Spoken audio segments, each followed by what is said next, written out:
we'll let you take it away. Okay. Welcome to November's membership meeting, everyone. We have officially begun.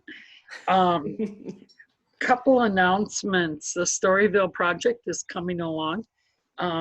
We have over 50% of our membership participating. That's good. And everyone should have gotten back their critiques and should have received a publishing permission form, which I need you to send me back. And we need the final drafts by the end of December. Now, the holidays are here, and they're a difficult one for 2020. So I have an idea. How many of you are on the Facebook page? Raise your hand. The LAWA Facebook page. Jack, are you hooked up to the LAWA Facebook page? No, I'm not on Facebook. Okay. Well, the fun begins December 7th on the Facebook page for our LAWA Christmas holidays. So stay tuned. Every day there will be a new activity for you to participate in. And I'm making it fun. And on the 19th will be our Zoom Christmas gathering, which is going to be fun. There will be a scavenger hunt involved. A group photo picture.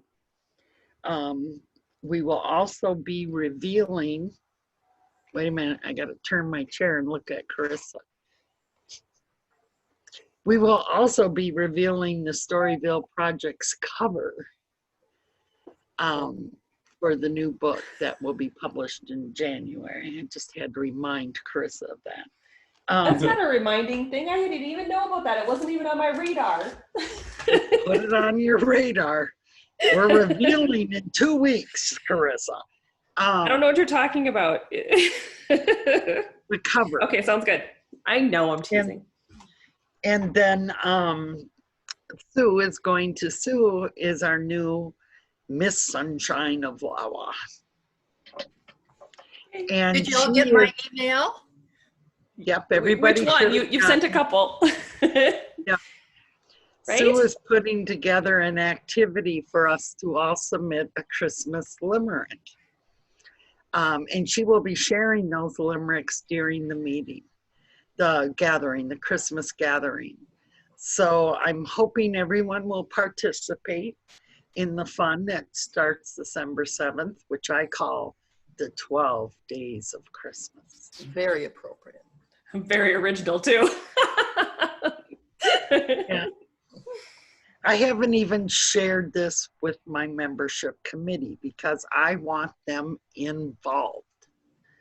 And well, you just shared it with some of your membership committee.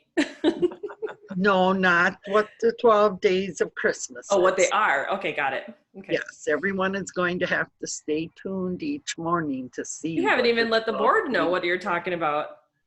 I ain't telling anybody. Yeah. Nope.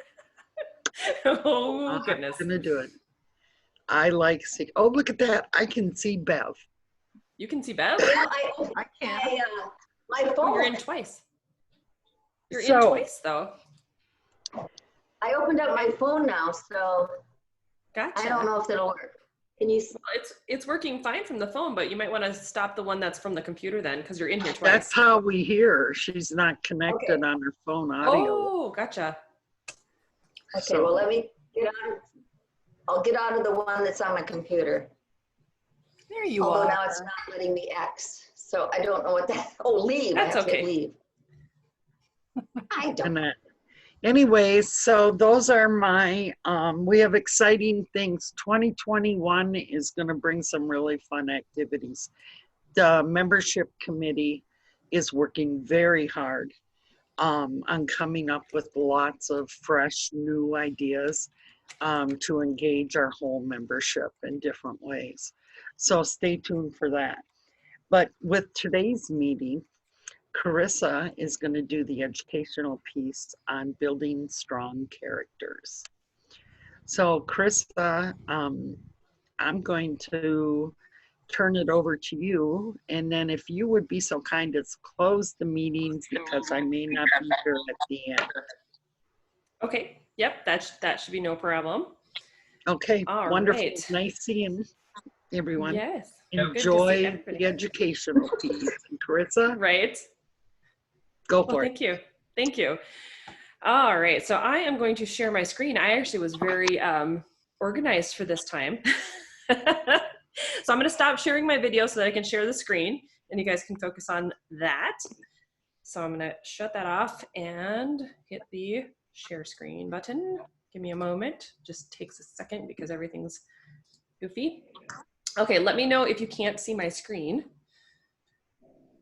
Yeah, or let me know if you can.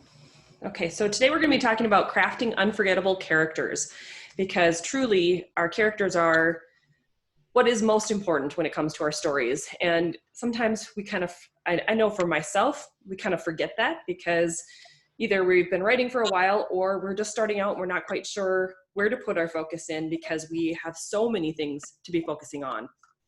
But truly, when you're writing a story, your characters are probably the most important element to spend time on and to really be putting some upfront work into before you even get started. And it doesn't mean you can't do it after the fact, but it's very important in the upfront. So at this point, you might be wondering, okay, so characters are pretty important, but why do they really matter? Well, when it comes to novel writing, in order to truly connect with your readers, you need to be paying close attention to that character development, because even if you're writing action-driven type plot, where your characters are maybe even robots, or maybe they're something else, maybe they're an animal, whatever, it's the human element that actually resonates with your readers. It's that connection that we have to the characters that continues the plot forward and gives us that need or desire to want to learn more or follow through with the story. So just as an example, let's say you're thinking about reading two different books, right? The first one is all about a voyage to a new planet. So it's a sci-fi book. Second one stars a lifelong space traveler. So same kind of story. They're on a journey to a faraway world. He was born on the ship. He's going to die there. He'll never set foot on whatever this planet is, never reach wherever he's going. But it's going to be his children that get to do it and not him. Now, the two books have the same basic concept, right? Time or space travel. We're in a ship. It's very sci-fi-esque. But it's the second one, when you get a glimpse of the protagonist, the person who is the main character, that it really grabs you and makes you want to learn more. So if the character development is actually handled with depth, not only is that the story that you're going to actually want to be reading, it's going to be the one that you elevate, you as readers would elevate to, from a basic sci-fi release into an actual genre classic. It makes it that much more powerful, right? Okay, so when it comes to this, how do we create characters that are multidimensional? How do we give them the depth that really makes not only the story fun for us to write, but makes the story important and engaging for readers? So really it comes down to the concept of having internal and external forces that are going to be pressing upon the characters and giving them that desire and consequence that can be coming from them from all angles. All right, so in order to do that though, we need to know two things: goals and motivation. Now, first we're going to talk about goals, because the goals are really why your story exists. It's the plot-driven part of your story. It's the part that really propels your character, whoever they might be, through their inner journey and also their outer journey that's happening, if it's going to be that type of storyline. So an example of a goal inside your storyline with your character is going to be Harry Potter, right? Everyone knows Harry Potter, so it's easy to use this as an example, but Harry Potter needs to defeat Voldemort. That is his main goal, and it's his goal from book 1 all the way through to book 7, right? So the goals are so important that if you don't have a proper goal or your book's plot, your story and your narrative arc actually ends up falling flat, and then readers just don't follow through, or they stop reading, or they don't want to continue onward. All right, but in order to make your goals really shine and become powerful, you have to have the motivations, both internal and external, that make the reader connect to the goal, that you are rooting for that character to make the goal happen. And you are also hoping that they overcome some sort of aspect to their world. So it's the in order to part that really is important. So for this example, Harry Potter needs to defeat Voldemort. That's the goal, right? So in order to, when you ask that question of in order to, it's Harry Potter needs to defeat Voldemort in order to ensure the safety of the wizarding world. That's the external influence, that is the reason he needs to do it. But the internal reason is because he needs to get closure for his parents, for the murder of his parents, right? So those are two different motivations that are happening to him and pressing upon his character arc and overall story. So if you're struggling at all to find, what are your goals? What are your motivations for your characters? The best place to start is by asking yourself a very simple question. You can turn yourself into a 2-year-old. This is how it works. If you're struggling to get to that bottom, you're going to play the why game. You're going to ask those questions like a 2-year-old does and go, why? So going back to the example of Harry Potter. So Harry Potter needs to defeat Voldemort. Well, why? He needs to defeat Voldemort because his wizarding world is telling him that, he's important because he is, well, I guess there's another why. So why? Why is he important? Because he's the boy who lived. Well, why did he live? We don't know that question until further on. But all of those questions, when you keep continuing the why, you get to know he needs to get closure for his parents. You know why he needs to have help the wizarding world beyond just himself. There are all these extra things that happen. Hey guys, I don't know if you want to go ahead and mute your mics. Bev, I think it might be you, but you're really loud. So I can't hear. All I'm hearing is that. So everybody mute your mics so that everybody else can focus on what's happening here. Actually, I wonder. There we go. There we go. Okay. It's like being at my house with my kids. It's crazy.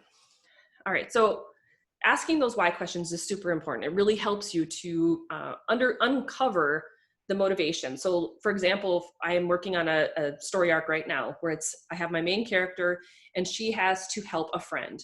Well, then by playing through that why question, why does she have to help Dimitri?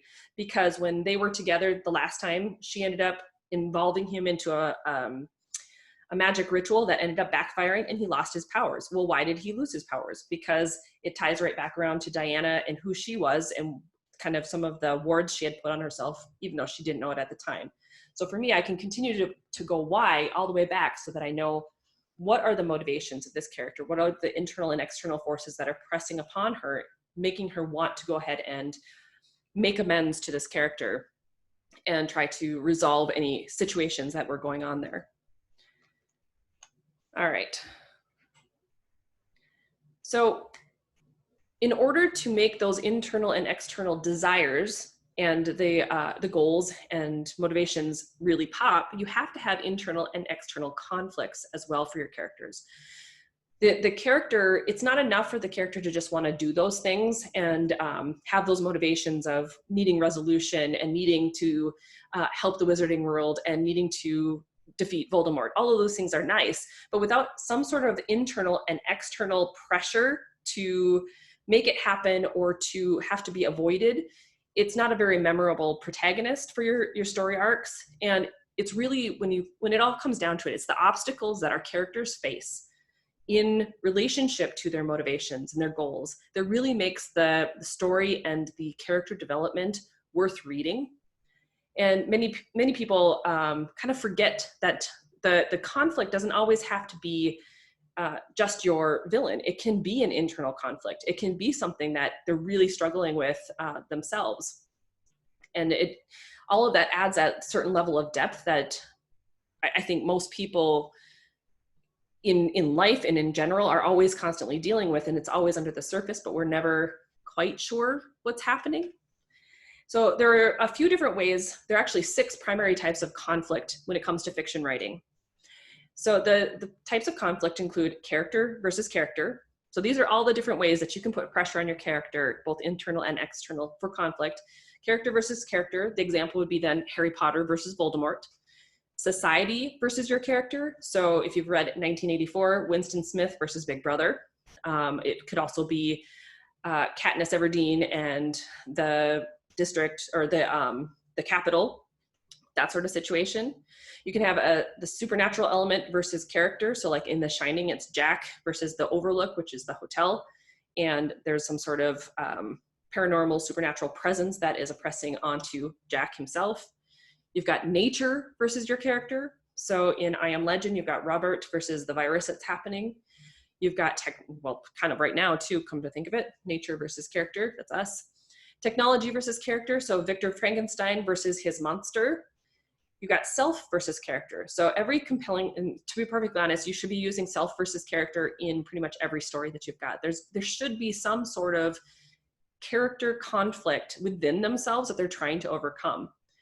And the way that you do that, and the way that you really create a character that is kind of struggling not only with themselves, but struggling with some of the outside influences, is by giving them both strengths and flaws.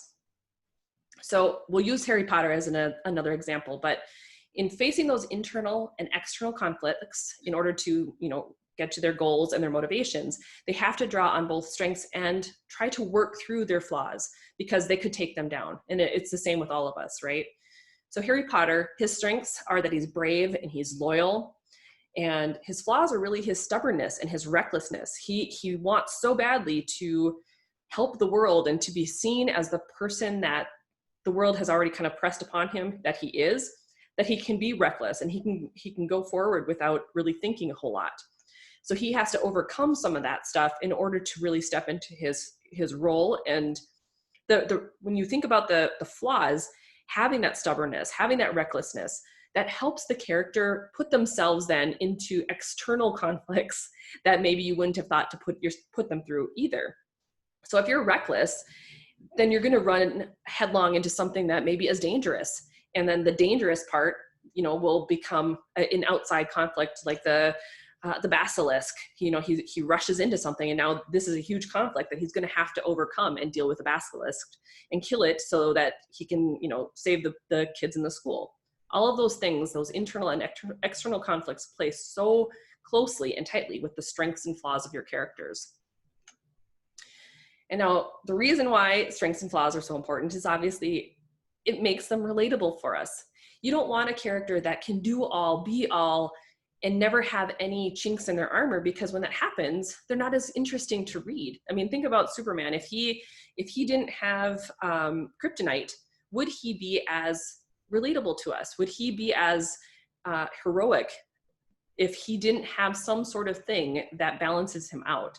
So you want to make sure that you're doing all those things where you are creating a character that's not only strong in some ways, but balanced in the others. So you want to find, and I think we'll talk about this a little bit later, but having that dynamic twist where it's like they have those really strong strengths, but also strong flaws that are almost on the opposite spectrum. So when you're trying to create a character, one of the ways that I really recommend doing that, I have 4 different books that I use consistently pretty much through every process of my writing. So these are the 4 books I use. They are thesauruses: the positive trait thesaurus, the negative trait thesaurus.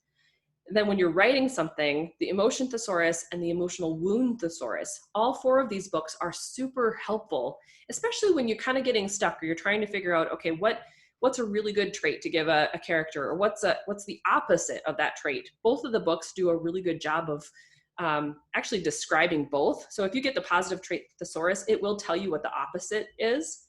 And if you have the negative trait thesaurus, then it gives you more details about how that trait would manifest, and vice versa. It will tell you what the positive trait is, and then you can go look it up. So if you want to go start from one side to the other, it really doesn't matter. But it's really helpful then to be able to create that balanced type of strength and flaw in your character. And these books give you a lot of depth on how they handle certain situations, if they have whatever trait you're looking for, how they look at the world, how they speak about things, how they handle stress, all these different things that will be inside of that book. And so it's very, very helpful. And I think any fiction author who is trying to write dynamic characters really should get these 4 books. And no, I'm not getting any affiliate links or anything like that from that. They are just really fantastic resources. Okay, so when you're creating your characters, another thing you can think about, it's not something that has to be done, but it's something to think about, is whether or not you want to create a static character or a dynamic character. And what that means is, do you create a character that will change over time? Or do you want to create a character that stays pretty consistent while everything else around them changes? A lot of times, people believe that characters should evolve and expand, but that's not necessarily true. There are cases where characters really don't change. And I think I have a slide about that as well. Yep. Okay, so it's really a kind of a debate. And I don't know why it's a debate, because you can have things around a person change, and that they don't have to change or be a part of the change. They can actually be the thing that is the instrument for the change, or they can be the person that highlights how the change has been poorly done. So characters who stay the same, we have people like Captain America, Captain Nemo, Sherlock Holmes, and Nancy Drew. All of those characters, through their series, through their books, for the most part, they really don't evolve. They stay the same, and they stay tried and true to whatever their mission is, whoever they are. For the most part, they don't change a lot. I know Captain America in the movies does change by the time you see the last movie, but when you look at him from the core concept of who he is, he really doesn't change a whole lot. Now, characters who do change substantially include Elizabeth Bennet, Mr. Darcy, Draco Malfoy. They change from one type of person to someone who is maybe not a complete opposite of what they were when they started, but they can change a lot. And that kind of evolution really depends on the type of story you're writing too, because there are archetypes, story archetypes, where having a character change more substantially makes the most sense because it fits into that story archetype. Some characters who don't change at all so that they can change the world include like Katniss Everdeen. We talked about her earlier. She changes the world by staying true to herself, and someone who wants to show the Capitol that they can't break her spirit. And so she refuses to change in a lot of ways just in order to invoke the change around her. Finally, you can also have primary or secondary characters who do the change for your character too. So you can have secondary characters who are around the main character, who are kind of the pillars of the characters. They are the people who can do a lot of the changing or help the main character change or see things differently. Or you can have foils, who are the opposites. So characters who put pressure on your main protagonist, like Draco Malfoy to Harry Potter. Draco is kind of the foil to Harry Potter. He's the opposite of what Harry Potter is and their peers. So you're able to see kind of the main opposition of who Harry Potter is, how much he wants to be better and a good character, versus Draco Malfoy, who at the beginning is just really kind of snide and sneer.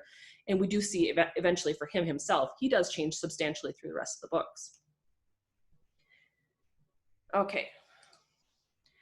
Another way to give your characters a lot more dynamic feeling and vibe to them is to give them a past. And I found this a lot with my Diana Hawthorne character. Of all of the different books that I've written, the one that is the most intriguing is Diana Hawthorne. And the reason I think for that is the fact that she is over 2,000 years old. She has such a past that I could play with. And as an author, this is really particularly awesome too, because you can do so much with a character who has a large past. And you can get into historical moments. You can get into trouble that you no longer can get into here and now. You can have memories that existed while they're in the present moment. But you can also give them, even if their past is literally just 20 years, you give them pivotal roles in who they are now. It helps them to be able to, I guess, really embrace who they are, who they've become, how they handle things. So are they suppressing any memories? These are questions you could ask. What are their happiest memories? Where have they lived in the past? Who has burned them in the past? Like, are there people who have really just kind of screwed them over and who haven't helped them out? And how did that affect them? How are they coping with that concept? Have they evolved at all up until now? All of those things, all of those questions help you dig better into their history, into who that character is. And even if you only do it quickly, even if it's only a cursory question where you're trying to get through and give this character some flesh, as you can start to write them out, they flesh themselves out even more. And those questions kind of answer themselves. But having a springboard for it gives you some ideas into how to create a character who really has a lot of depth to them. Finally, you're also going to want, obviously, to be thinking about their physical characteristics. But interestingly, I put this almost last because it's not as important as all of those internal and external conflicts that are coming upon your character. And I think a lot of people, myself included, when I first started writing, I think the first thing that I would try to do is, okay, who is this person, so I can envision it in my head. But if you can start your character by learning them from the inside out, you're going to have a much more dynamic character from the get-go, because you've had to put that effort and energy into learning who they are instead of just what they look like. But you do, towards the end, have to think about that physical characteristic and how to make them unique and interesting. So with their appearance, so physical characteristics are really two things. It's their appearance and it's their voice. So with their appearance, you want to be thinking about, obviously, what do they look like? But other questions that you want to be thinking about in order to differentiate them is things like, do they have a disability? That'll make them unique. That'll give them something that a lot of other people kind of maybe forget. Do they have a scar like Harry Potter? Is there something about them that stands out? Is there something important that it plays in the role of your story? Because when you can do that, when you can highlight something and then it becomes a bigger part of the story, now it's something that the readers remember about the character. So even when they've left that world, even when they've left that story, they can remember Harry Potter had a scar on his forehead. For whatever reason, if that's the only thing that they remember about him, it was still that important that everybody knows Harry Potter has a lightning scar on his forehead. Now, when it comes to voice, this is how your character speaks to the world. And so not how you as an author do your expositions or how you lay out your stuff, but literally how they speak. So do they have an accent? Do they say funny words? Like, do they put their words in a weird order? Do they have an unusual cadence to their words? Does their voice match their outward appearance, or is it like completely opposite? Do they have a tone that is high pitched, but they look like, they're ready to like knock someone out, or vice versa, whatever the case might be? So all of those things are questions you can kind of ask yourself to flesh out your characters and give them a little bit more depth and create a more well-rounded character. But that's not all. When you're going through their whole concept of who they look like or what they look like and how they sound, you can also think about how they communicate. So do they hold things back? Do they communicate well? Do they only communicate when they're angry? Do they communicate when they're sad? Do they handle stress well? How do they walk? So their gait. How do they get from here to there? Do they take quick steps? Do they, have a wheelchair? Do they use a cane? All of those things are very important. And then finally, do they have any tics, nervous tics, anything that they do that is solely their own? I think Hermione, she liked to twist on her time turner, or like just hold on to her time turner, or she would like mess with her hair a lot, or the fact that she had messy hair in the beginning in the first place was kind of a big thing about Hermione. All of those things are very important, and they help you kind of differentiate each character so that when the readers are reading them, each one of them stands out. Each one of them is very different and makes more sense in the reader's mind, rather than them all blending together and sounding like they're all the same. But the last thing I do want to give you a little bit of food for thought, things to consider, is that when you are giving them something unique, totally that's to them, and maybe you don't know a whole lot about it, make sure that you do a little bit of research around it. So for example, the one that I have here is that if you're going to make a British character sound believable, you're going to want to make sure that you're thinking about, okay, if they're from Britain, or if they're from England, whatever, are they going to say things the same that we do? Are they going to use the words the way that we do? Or are they going to have different words? And I can tell you from experience, they have completely different words than we do here in the United States.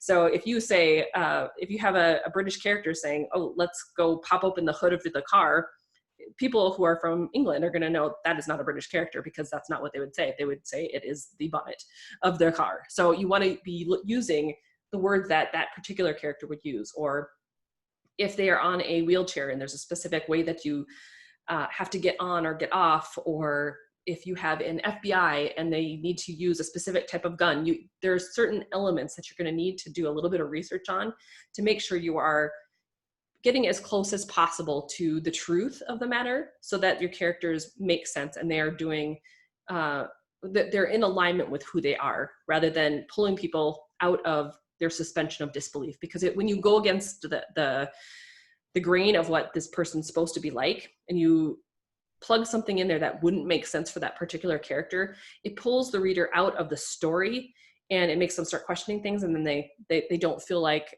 they are inside the story anymore. And that's definitely not what we want as authors. Okay, that was pretty much the gist of making your characters really believable and giving them backstory. So I'm gonna go ahead and stop sharing here, and I will turn my video back on.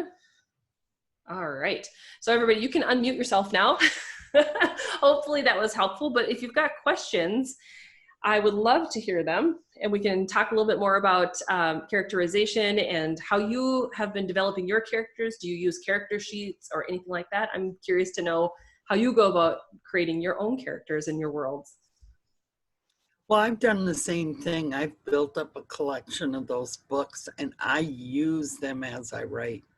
Yep. That's part of my research. If I'm in a spot in the book where I need to express an emotion, that's the one I use the most, is the emotion. This one? Oh, the emotional thesaurus? The emotional thesaurus, because that's an excellent book.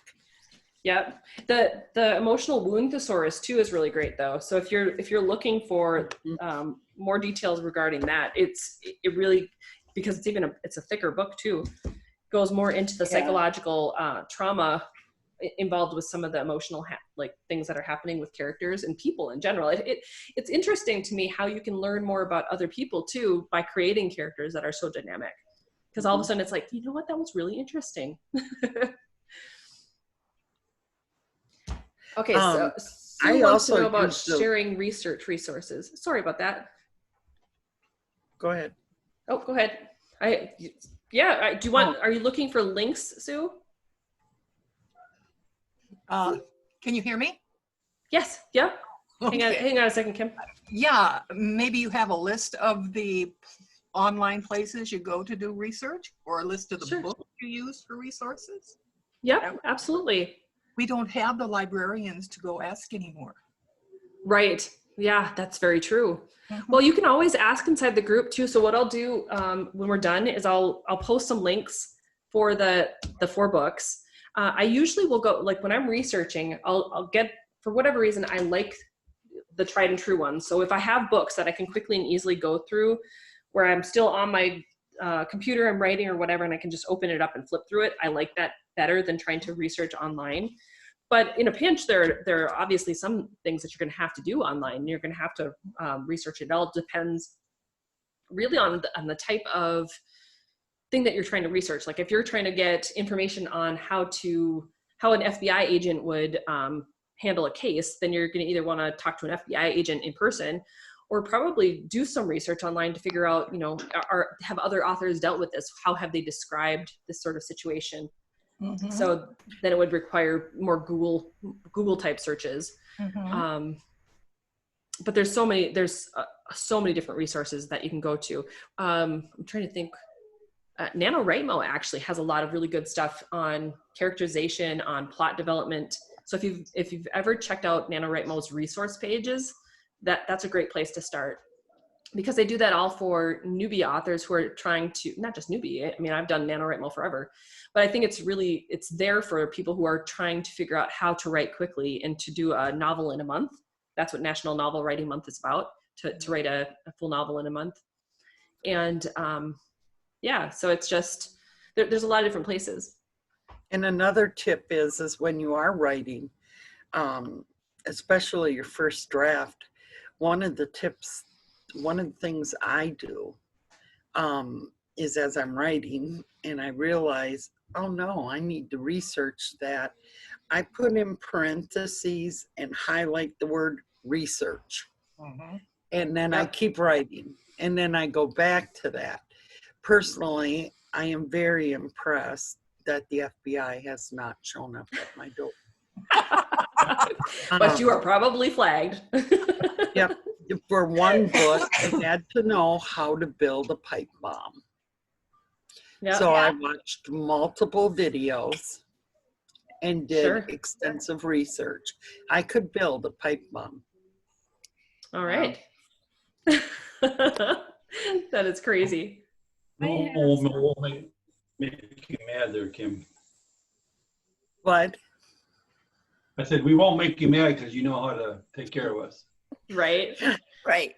you know, What did you say, this Terry? morning I was researching slave quarters because the book I'm writing right now relates to, has a piece in there about, well, they find a dead body in an old slave quarters on a plantation in Mississippi. So go ahead, Terry. What did you have? Yeah, go for it, Terry. I have done it a little bit different way because I wrote most of my book, or my first and second draft, maybe it was even my third, before I even went to one of your classes or knew anything about other writers. And I didn't know about those books. And I realized, especially since I'm busy with my second and my third one right now, I realized that a lot of my research for characters comes from the people I know. Yeah. I'm not just saying in my family, but I realized when I my main character had shared an office with someone. And at first that person was what I would call vanilla, just didn't have any. But all of a sudden I discovered that person was writing herself into the story.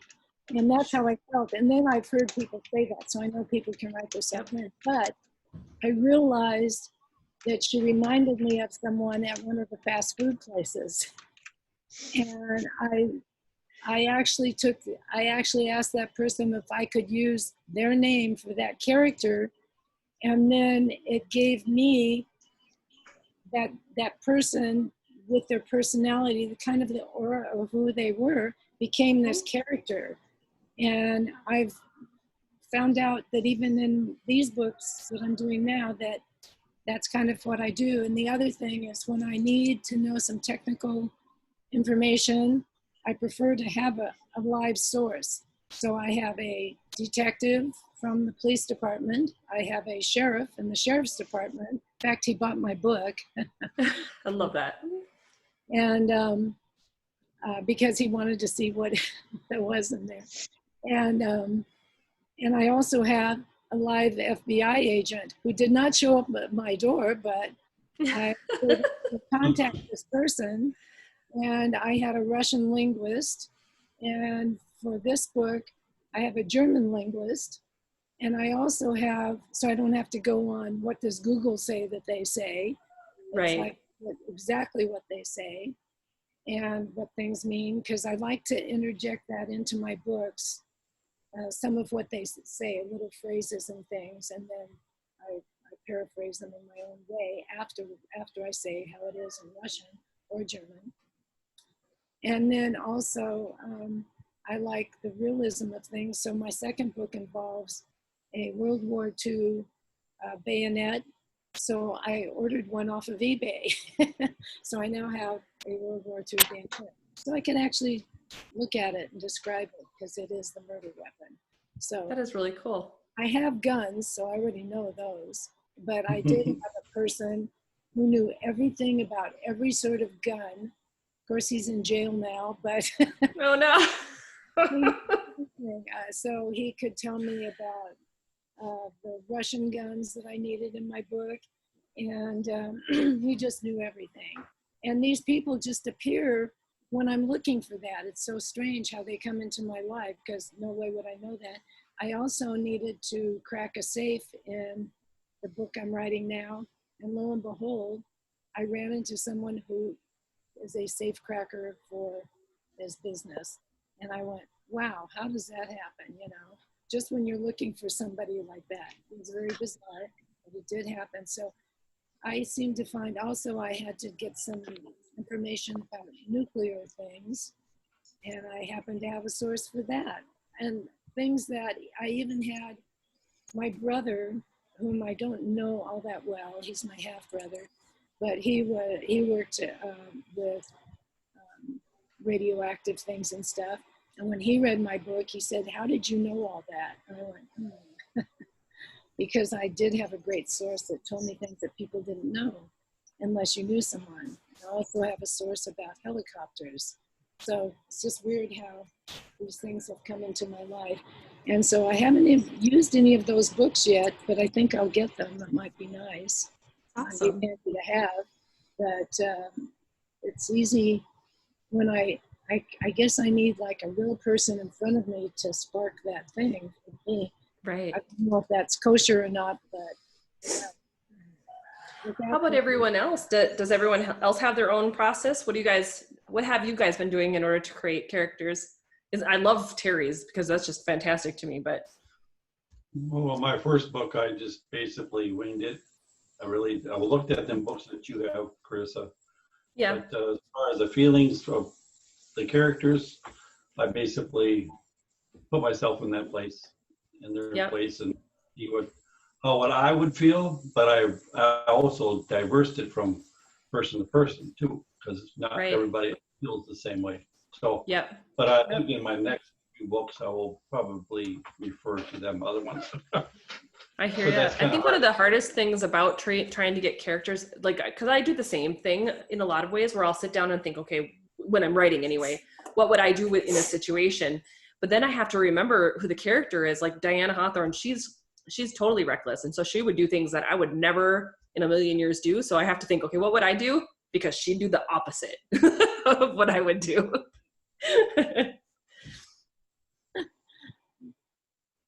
Yeah, that's what I do. So, or I have been done. Fantastic. I'm going to change that now. Are you working on your second book? Right? Yes, I am. Yeah. Do you have new characters in that one? Yes, but I'll have a return of one of my characters from my first book into this book. They're all going to be stitched together, not a series, but just stitched together. Makes sense.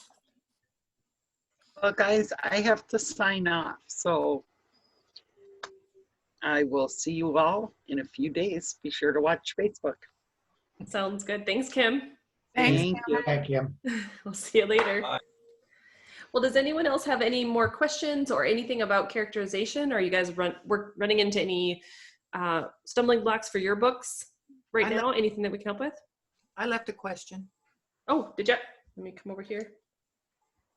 Okay, where in the book do you introduce characters, physical description, and voice traits? I think the voice really comes about from the first time that they speak, and that it'll just continue to grow. Like that concept of how they speak and how it's different will continue to grow as the character talks more. When it comes to the physical description, it's kind of hard. It depends on the type of story, the type of narration that you're using. If you're using first person, sometimes you need to wait to describe them until someone else is describing them. Like, you know, oh, I love your brown hair, or, you know, have them try to describe it more so. Or if they put their hair in a ponytail, or if they look in a mirror. I mean, the mirror is pretty cliche at this point, but sometimes there's really no other way to describe the character if you're in first person. If you're doing third person, you can pretty much describe it in any way you want because you're the narrator of the story.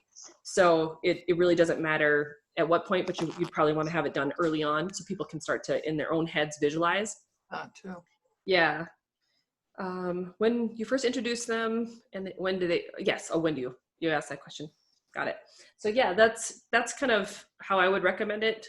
When it's first person, it's just a lot harder because most of the time we don't pay attention to the way that we look anymore. You know what I mean? Unless you're putting your makeup on or curling your hair and you're trying to whatever. So it's like, it's those moments when you'd actually pay attention to yourself that you could then use that moment. But otherwise it's a lot harder in first person.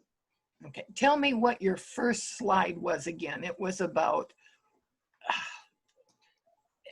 What did your first slide say? Because I didn't write that down. Sure. It says, why do characters matter? Okay, the next one yeah. then. The next one after that? Yeah. That one was adding multi-dimension to your characters. So creating depth into the characters, it just means having both internal and external forces. Okay, thank you. Yeah, no problem. And it's kind of weird because there's internal and external goals that are kind of happening, and then there's internal and external conflicts. So they're two separate things, but they're all kind of battling each other. So it's always that yin yang. So it's, you know, goals and motivation versus the external conflicts and internal conflicts. Then you've got your strengths versus your flaws. And all of those things are all battling against each other in order to make that character very dynamic. And the same kind of goes with having a foil. So if you do have that external conflict where your main character has a foil or an antagonist that is their polar opposite. So a foil doesn't have to be, you know, like the villain, a big bad villain. It can just be their opposite character. So you can create someone that's a little less dramatic than Voldemort necessarily, but they're still there to create that conflict and get in the way of the main character. Well, any of the characters. You said something about making them relatable to the reader. What was your sentence on that? That is all about the strengths and weaknesses. So when you give them strengths and weaknesses, the goal of that, the whole point of having strengths and flaws is to make them relatable to the reader. Because when you have a character who is all one-sided, whether they're completely good and have everything that's going for them, they're great at everything, and then you don't have any flaws, people just can't relate to that. And so they're like, well, this character's just gonna like trounce all over everything, so I don't have anything that I have to worry about or be concerned over. So like if you're creating a flaw for a character, that's part of the reason why you want those to be kind of opposites. Because if you have someone who is, you know, super strong and has laser vision and you have all these things, and the only thing that they have that isn't going for them is that they can't draw, but drawing never plays a role in their life, well then it doesn't matter. You know what I mean? You have to have something that can like put them in their tracks or bring them down or have the potential to really derail them and destroy them in order for you to feel that real connection to the character that, oh my gosh, if they're not careful, this thing, whatever it is, could really unravel everything for them. Okay. Even if they're fantastic with everything else. Those 4 books you showed in your slide were really helpful because I didn't know stuff like that existed. Yeah, I have all of them, and I use them. They're literally like they sit on that shelf behind me. I use them with every book that I'm working, and I use them, like Kim said, in the middle of writing too, because if there's a situation that's coming about, the emotion thesaurus and then the emotional wound thesaurus are ones that I actually use actively when I'm writing. So if something comes up in a storyline that I didn't anticipate, but it's a nice little subplot, or if it's a nice, you know, big plot even, sometimes when you write down the outline, it doesn't impact you like mentally at that moment how big the situation will be until you're actually in it with the characters. So sometimes I will pull it out and just kind of go through, okay, because each of these things, I'll just give you an idea. So impatience, it gives you a definition. It gives you all sorts of physical signs and behaviors, internal sensations. So what they be doing internally, breathing heavier or louder, rising body temperature, that's for impatience. Oh, mental responses, acute or long-term responses for the emotion, signs that this emotion is being suppressed. So if they're dealing with it, but they're not like dealing with it, how it escalates, how it can de-escalate, the power verbs that are associated with it. So it gives you all sorts of stuff associated just with, and it's 2 pages worth of all just impatience. Wow. Yeah. So it's spectacular. And to me, that's really helpful because I'm thinking that all this information has to come from within my head. That right. There's nobody to talk to about it, nobody to bounce it off if I have to have it all right here. And right, and that's not the... So yeah. Knowing those kind of things are out there is very helpful. I'm really good with Google, but Google only goes so far. Absolutely. Well, and it's so hard to know the difference in how someone else will handle something too. When you're dealing with someone that's so completely different, or how like multiple emotions play together, or any of those things. It's like, how do you deal with all of that? You're not going to until you're actually, trying to, I mean, you'd probably realize it.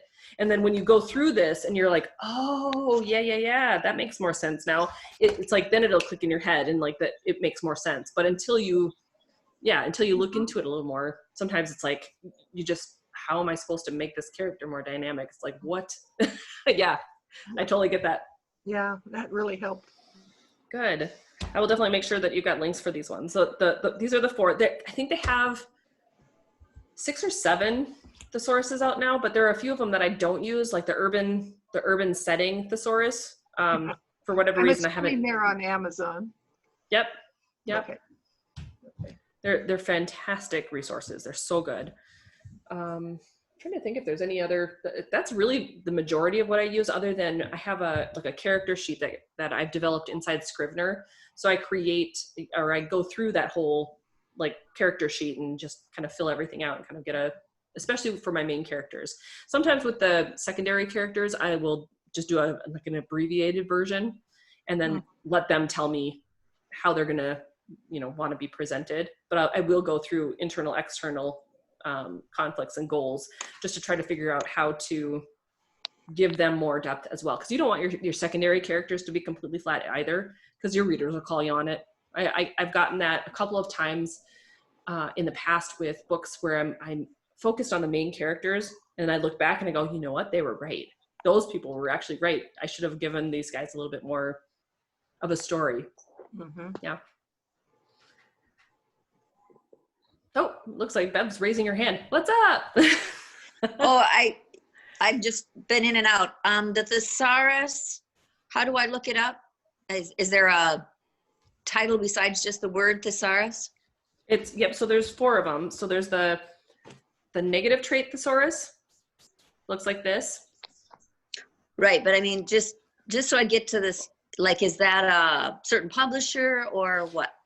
If you went to any one of these, it'll bring the whole series up. Yeah. Oh, okay. So it's a series on Amazon. So yeah, if you just type the negative trait thesaurus, you'll see the whole thing. It creates like a little series line behind it. So yeah, it's out there. Okay, so I'm going to head out. Was there anything I need to know or anything besides? I don't think so. No, I think other than, I think you missed a little bit, or were you here when Kim was describing, make sure to be watching the Facebook page starting in December, because she's going to start doing the 12 days of Christmas stuff leading up to I didn't hear that. Okay, so apparently Kim has like big plans for us for Christmas. So you're going to need to be watching the Facebook page starting like December 9th or something, because she's doing 12 days leading up to our Christmas party and Christmas. There's going to be games and other craziness. And I for a Christmas party, you guys know that we're supposed to wear an ugly sweater. I didn't have one, so I got mine. Look at you. I got an ugly sweater because I didn't have one. So you can't see the whole thing yet. Haha. I didn't, because Kim wants us all to wear an ugly sweater. And then we're going to do a Zoom like group photo where all of us are showing together, and we're going to do a group photo and we'll be like, woohoo. Cool. So it'll be a lot of fun. I'll see you guys. I'm going to head out. Crazy. All right. Thank See you you, later, Bev. Bev, one question? Can I have a question? Bev. I have the address list for 2020. Do you have any updated addresses for our members? Who would have the most? I don't get any of that material. All I get is the PayPal. That's what alerts me that somebody has paid. But all the application process, I believe, goes through Kim online. Yeah. Okay. Unless somebody's hands are. And Chris, did you ever deposit the dues? And I can't remember who it was. It was I totally spaced it out. What was that gal's name? Oh gosh, I don't have it in here. Okay, well, that's okay. Yeah, you can text me later.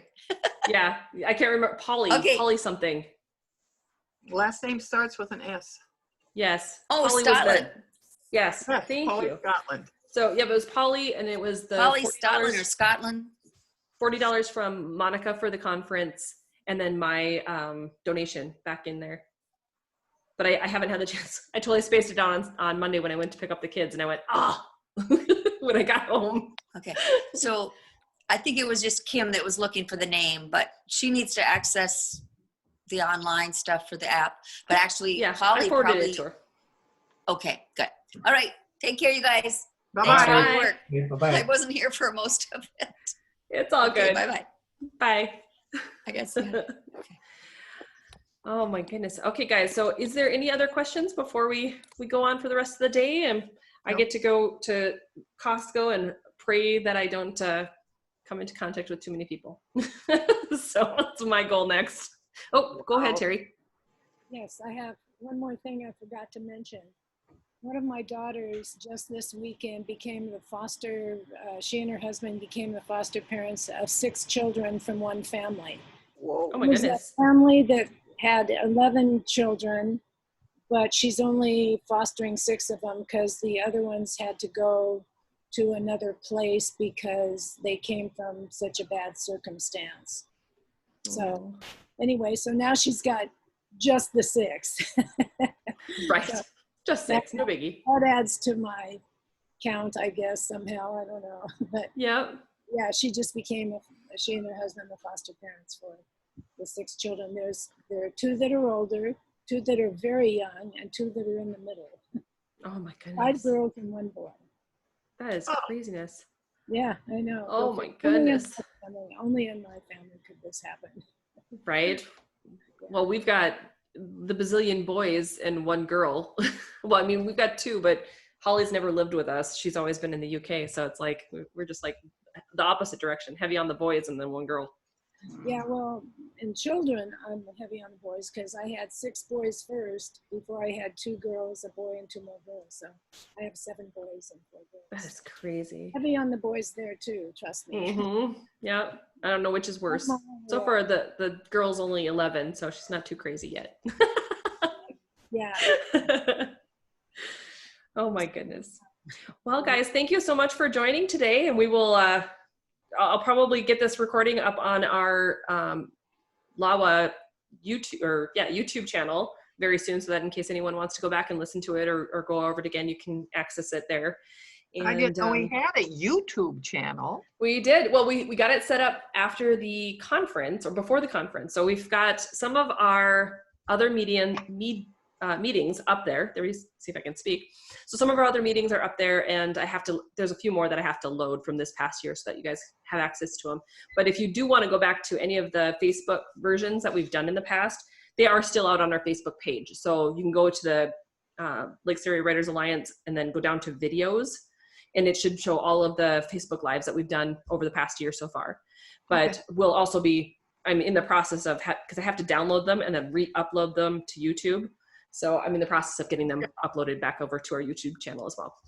Okay. So, all right, guys. Well, I guess we will see you very soon then. And don't forget, with the Christmas party, we're going to be doing ugly sweatshirts and shirts and sweaters and whatever. But Kim has some fun stuff planned, so be prepared. All right. Good seeing you all. All right. Thanks so much. Good seeing you guys. Yep, thank you. Yep. Great meeting. See you guys later.